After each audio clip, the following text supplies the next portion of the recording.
Olá pessoal, espero que todos estejam bem, todos e todas, e que a gente possa então dar início aqui a esse tema muito importante, que é o sigilo profissional do advogado. Esse tema que apareceu para a gente poder discutir, trabalhar e refletir um pouco sobre ele, ele é realmente muito interessante, porque, a bem da verdade, o sigilo ele não é uma característica apenas da profissão do advogado, né? Ele não é estrito da advocacia. A gente vai encontrar também essa questão do sigilo, né, envolvendo situações que envolvem a própria rotina bancária, né, na questão da proteção dos dados financeiros das pessoas. A gente vai ter uma outra característica também na questão médica, né, de exames clínicos que ficam depositados junto, né, às clínicas e locais de exame, nos tratamentos psicológicos e psicanalíticos, enfim, tudo isso vai fazer um rol para que esses profissionais tenham todo um cuidado e garantias no tratamento desse sigilo. Se a gente for fazer um revival, assim, tentar lembrar de algumas coisas que aconteceram no passado, talvez a situação mais evidente de sigilo que existia de forma clara era do confessionário, né, da igreja, né, onde as pessoas iam se confessar e, em tese, o padre absolvia, vamos dizer assim, na igreja católica, os pecados, né, guardando consigo todos aqueles erros e falhas, né, que ele acabava tomando conhecimento e deveria ter o dever de guardar também essas informações. Mas esse tema também é importante porque ele vai dar a credibilidade, né, com o sigilo, para que as questões que envolvem a mecânica do direito elas sejam realmente robustas e garantidoras. Porque não há de se pensar em um sistema jurídico forte, onde você busque um advogado, passe todas as informações para ter a sua defesa e de repente ele resolve por conta e risco fazer aberturas e dizer relatos extrapolando aquilo, né, que você como pessoa, até como entendimento de boa fé de um contrato, né, dever de lealdade e proteção, ele acabaria ultrapassando. Então, a gente pode dizer que esse bem jurídico, esse bem da vida, bem dizendo, que está sendo tutelado, sim, tem a ver com a intimidade, né, que é essa garantia fundamental que a gente vai poder falar um pouquinho agora, dando uma passadinha sobre a Constituição e o que ela traz ali de informações para a gente.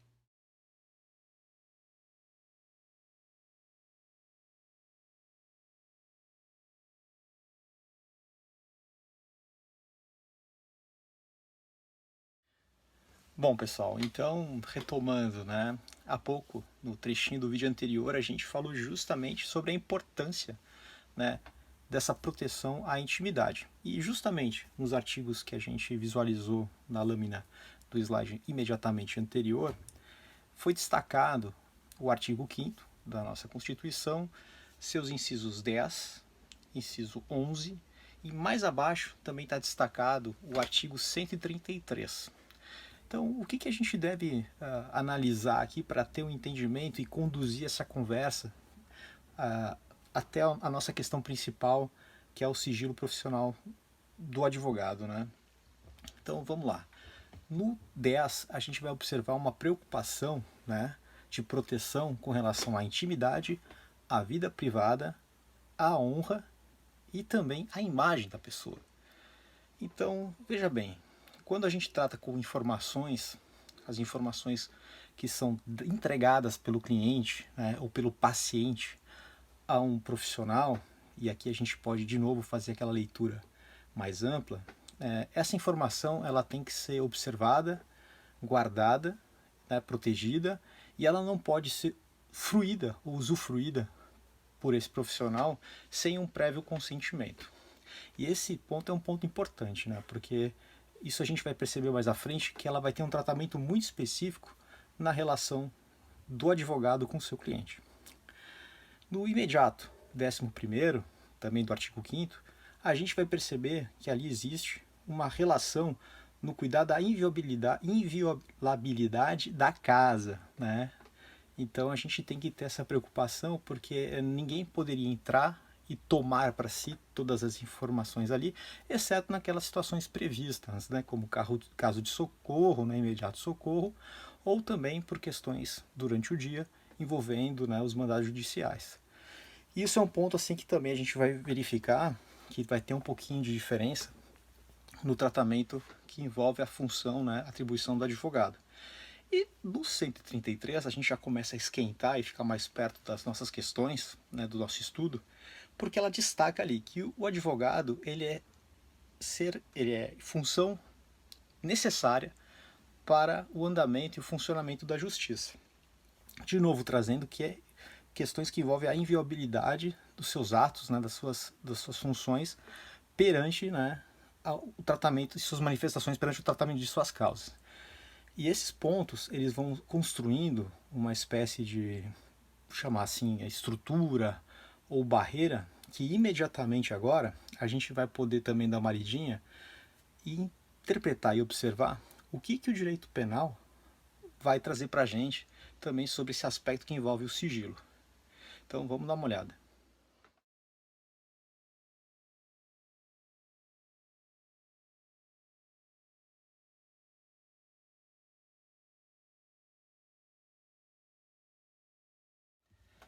Bom, pessoal, então a gente volta aqui no tema e tenta buscar alguma percepção dentro do direito penal, né? E o que a gente vai encontrar de relevante e é bem importante de a gente destacar nesse rumo que a gente está levando até chegar no sigilo profissional do advogado. É que dentre as profissões, e aí não só do advogado, a gente vai perceber nos textos legais uma preocupação de realmente esse tipo de informação que é entregue, né, que é depositada no profissional, ela realmente fique na posse desse profissional e só possa, vamos dizer assim, ser revelada com a autorização desse cliente, paciente que está sendo, então, o dono das informações.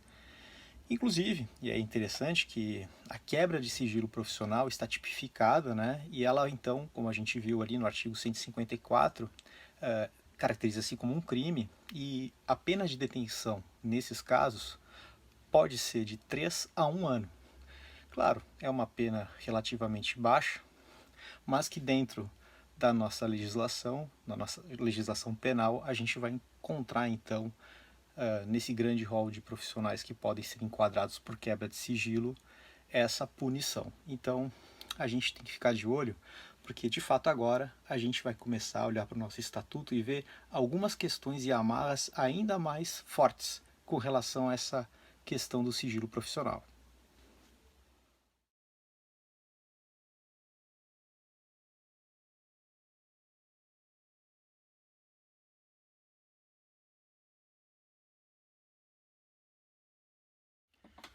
Bom, pessoal, então a gente acaba chegando agora justamente no nosso estatuto da advocacia, né? Então, aqui a gente vai ter a nossa lei especial, a nossa lei que trata das questões do advogado, né, e do exercício da advocacia, e aqui a gente vai começar a observar alguns detalhes bem interessantes, né? Então, o inciso 2 do artigo 7º, né, que diz dos direitos do advogado, a gente vai ter que ler ele, mas sempre colocando que nesse caso o sigilo ele não mais é um direito numa ideia de privilégio do advogado, mas sim o dever, porque é justamente esse dever de sigilo que garante um funcionamento da justiça de forma mais adequada e que garante credibilidade não só ao advogado, mas também a todo o grupo da advocacia.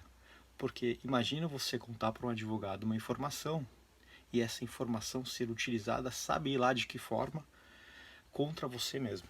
Então é um ponto muito interessante.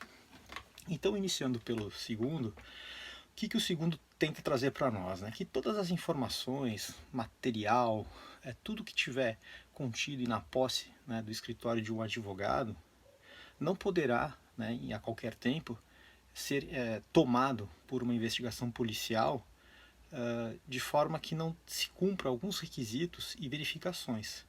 Então é inviolável, né, o escritório do advogado para esse tipo de investigação, para esse tipo de busca e apreensão, vamos chamar assim, quando envolve justamente aquele advogado que trata de uma causa. No entanto, E aí começa a vir um detalhe bem importante, e aqui eu vou fazer uma ressalva, que é a Lei 11.767, que a gente vai ver um pouquinho mais para frente, onde houve, inclusive, um ajuste de um texto anterior desse artigo 2º, desse inciso 2º, onde ele permitia, com alguma ressalva, que o juiz adotasse procedimentos que permitisse, por exemplo, que a Polícia Federal fosse a um escritório e fizesse todo um levantamento para identificar possíveis crimes. Isso veio numa onda de combate à corrupção que acabou sendo, então, derrubada justamente para que pudesse ter a garantia, né, desse direito do sigilo. Então, o nosso parágrafo 6º aqui, que complementa o inciso 2, ele vai dizer uma ressalva bem importante. Veja só, se o advogado tiver, ele, pessoa física, né, sua via própria, né, não como pessoa do direito que está trabalhando para alguma causa, com indícios de ter praticado algum crime, nesses casos, vai ser possível a investigação no seu escritório, onde haverá, por exemplo, uma série de requisitos que envolvem inclusive a presença de um representante da OAB. E que todos os materiais referentes ao atendimento dos clientes desse advogado não poderão ser capturados, né, ser coletados para fins da investigação. A polícia deverá se restringir à verificação dos fatos e dos atos referentes ao crime desse advogado, pessoa física, e não daquilo que ele atende, né, de seus clientes. Isso é algo importante. No entanto, outros sim, no parágrafo 7º, ele diz algo interessantíssimo que me parece que pode se dar margem, inclusive, a grandes confusões, mas está lá, que o cliente sendo partícipe junto com o advogado, aí sim, nesses casos, se for também identificado dessa forma, nesses casos a informação poderá ser coletada do cliente também. Então, quando o advogado for indicado como possível acusado, criminoso, e a justiça autorizar, e tiver um cliente partícipe, nesse caso estrito, né, as informações desse cliente, que também é colaborador do crime, poderá ter seu material levado para a investigação. Então, esse ponto do artigo 7º, inciso 2º, é importante, lembrando que aí, olha que interessante, aquilo que era um direito começa a ter cara de dever. E a gente vai ver isso com mais qualidade quando a gente olhar o nosso código de ética. Mas ainda, nós vamos ver agora, em seguida, o inciso 19, que ele é bem interessante e vai colocar algumas situações que ficam até mais claras com relação ao sigilo do advogado.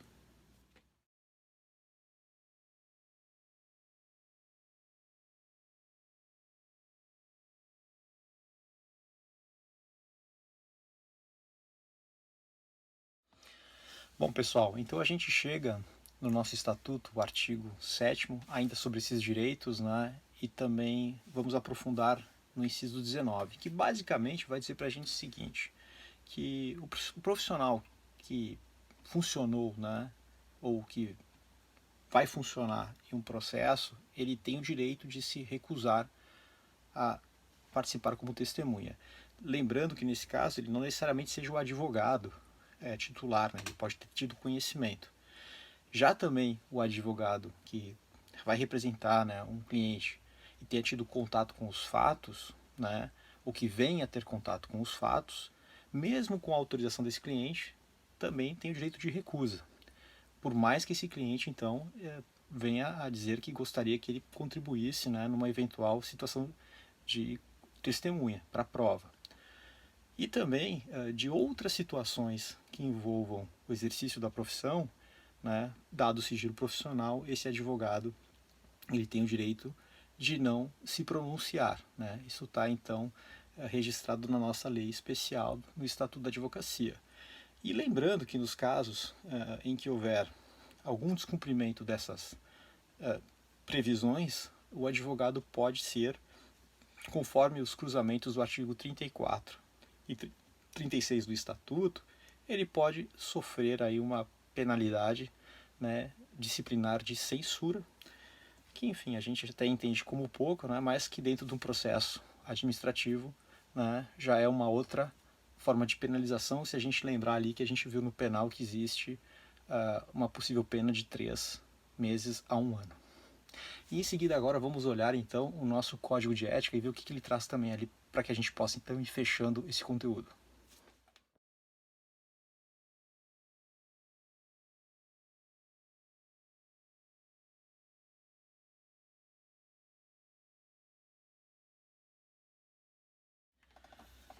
Bom, pessoal, o código de ética ele acaba sendo, no meu entendimento, a pedra que fecha toda a questão desse quebra-cabeça que envolve, né, o sigilo profissional.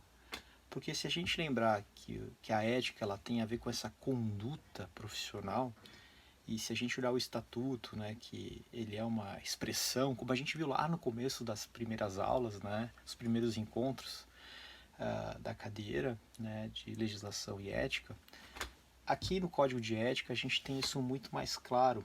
E eu vou começar pelo artigo 26 ali, porque ele fala justamente desse dever, né, e não mais do direito, mas sim do dever de ele não testemunhar, não revelar, né, esses fatos que foram depositados a si, né, em função dessa credibilidade que envolve o grupo, né, a questão ética que envolve o grupo. Então, esse 26 ele está muito conectado com o nosso inciso 19, lá do nosso Estatuto da Advocacia, como a gente viu há pouco, mas ele traz um dever aqui. E esse dever, ele acaba, então, no meu entendimento, solidificando que não existe um direito, né? Aliás, existe um direito, mas que ele é totalmente amarrado nesse dever. Então, fica mais claro que na nossa atuação não poderemos, né, nos dar ao luxo, né, de imediato, por mais que existam permissões por parte dos nossos clientes, tendo esse olhar do código de ética, de revelar informações do sigilo profissional daquelas causas que tenhamos tido conhecimento, né, porque é justamente isso que a gente vai proteger. É esse item, é esse depósito de informação que a gente está se referindo. No entanto, acho que aqui cabe também uma importante reflexão, que é a beleza do direito. Não existe nada absoluto. E nesse caso, o não absoluto tem uma correlação muito legal com a situação de estado de necessidade. Quando o advogado, como diz o 25 do Código de Ética, tem afrontado a sua situação de vida ou de honra, né? Então, nesses casos, né, sobre o fato, né, que tenha vínculo com a sua causa, que trabalhe, né, ele poderia, então, como exceção à regra, trazer a conhecimento para, em estado de necessidade, ele poder se defender e, enfim, evitar o mal maior à sua atuação. Então, eu acredito que o Código de Ética, ele, embora em termos de, vamos chamar assim, representatividade normativa, seja talvez uma peça muito mais do cunho do grupo da advocacia, ele acaba sinalizando para toda atuação que realmente essa recusa ela não deve ser vista só como um direito, não. Ela deve ser vista como um dever que não caracteriza esse privilégio todo, não, e sim uma obrigação. Então agora em seguida a gente só vai dar mais uma olhadinha nessa legislação que é a 11.767, que ela vai trazer importante uma importante reflexão sobre essa questão de quando, né, o advogado pode, né, ter o seu escritório invadido, vamos dizer assim, ou sido objeto de investigação e como isso pode ser perigoso. Então, em seguida, vamos colocar um trechinho para vocês darem uma lida.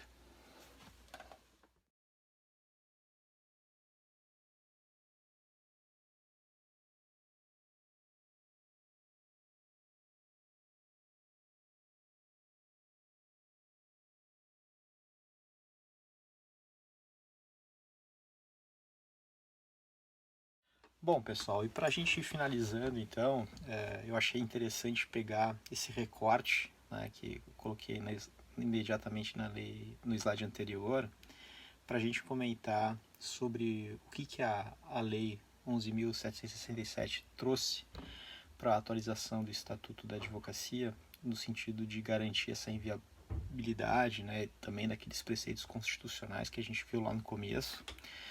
E o que a gente viu aí, né, que embora tenha sido feito todo esse esforço, né, e a gente pega o caso que envolveu aí o Cristiano Zanin na famosa operação Esquema S, né, envolvendo aí cerca de 350 milhões de reais e toda a questão que poderia existir aí uma certa perseguição em relação a ele, por fato de ele ter sendo muito combatente e ter atuado junto à Operação Lava Jato e todas essas questões que são de conhecimento, né, já que ele é defensor do presidente Lula, né, do ex-presidente Lula. Então, ficou caracterizado uma possível, né, forma de tentar buscar informações, acusando de participar desse esquema. Para quem acompanhou, existe um rol de escritórios que estariam sendo envolvidos, né? E sobre isso, então, havia sido autorizada uma investigação para conseguir chegar até ele. E aí, claro, né, entrando no seu escritório, sabe-se lá, né, mesmo com todas as ressalvas garantidas, né, o que poderiam chegar de informação, já que, imagina, né, ele tem uma série de informações de defesa do presidente e mais pessoas envolvidas nessas questões da Lava Jato. E ele mesmo é um ícone de combate à Lava Jato. Então é um ponto de reflexão, né, que embora a lei tente ir se perfectibilizando, né, tente dando as garantias, o sistema ele vai se moldando. E por mais que a gente possa acreditar que nesse caso tenha sido feito tudo da forma mais adequada e que talvez ele até seja realmente uma pessoa que tem envolvimento, se a gente trabalhar com essa hipótese, nada nos garante também que, por um outro lado, né, uma construção, né, de todo um processo que queira atacar uma outra forma, uma outra situação de sigilo para ser quebrado, para ser violada, ela pode acontecer. Então é um ponto de atenção. Acho que isso é um exemplo que eu não fui verificar se até onde isso foi, mas me chamou a atenção que acho que tinha muito a ver com o nosso tema que a gente acabou trabalhando aqui hoje, né, sobre o sigilo profissional. E eu acho que o grande recado, assim, se eu fosse sintetizar, é que de fato temos que ter uma atuação discreta e sigilosa, que essa é a postura e a conduta que o Código de Ética nos descreve, que o Estatuto nos garante e que a própria Constituição para todos os profissionais fundamenta. Então é isso aí. Espero que vocês tenham curtido.